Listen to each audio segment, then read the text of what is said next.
Okay. There's a couple people that have impressed me seeing some of this pro day coverage, Jake. The one guy, I know, like, you're not big on him, but DeShone Kizer. That Gruden camp, I mean, I got sold, man. I watched them all, but just the way that he talked and the way he explained some of the things that happened at Notre Dame, it made a lot of sense. And I'll tell you like this, we never got to say goodbye to Robert Griffin on this podcast, so we'll say it now. No pressure, no diamonds. But seeing him come out of that situation, knowing he was in that pressure cooker with Brian Kelly, I think this guy's tailor-made for a situation to come in with the pressure of quarterback in the Cleveland Browns at some point. Like you said, I'm not a huge fan of him. I feel like I see a lot of Colin Kaepernick in him.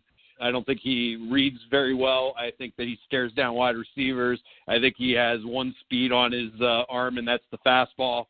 So to me, that doesn't make an NFL quarterback. You can have a huge arm, but if you can't throw with touch and throw guys open, then I got no use for you in the NFL. I mean, I'm just thinking about that magical year with Derek Anderson, who couldn't hit a guy on a swing screen pass, but you know what I mean? He could find Braylon Edwards for those touchdowns and the old rock and roll celebration. You know what I mean? Air guitar.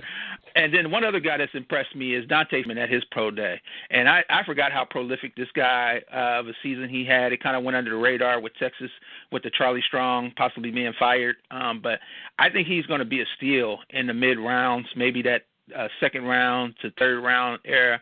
And, it could be a possibility. I think we definitely need to add a running back, even if it's not him, somewhere in this draft, just because there's a lot of good potential in those rounds. There's another kid out of Old Dominion, Ray Lowry. There's a lot of potential for little running backs out here, and it just gives the Browns another threat, especially considering that they might not re-sign Isaiah Crowell to a long-term deal. Definitely. Those are both good picks. You look at the Ohio State Pro Day as well. Thank God that Hugh Jackson finally came down to Ohio State to see some of these players. Amen.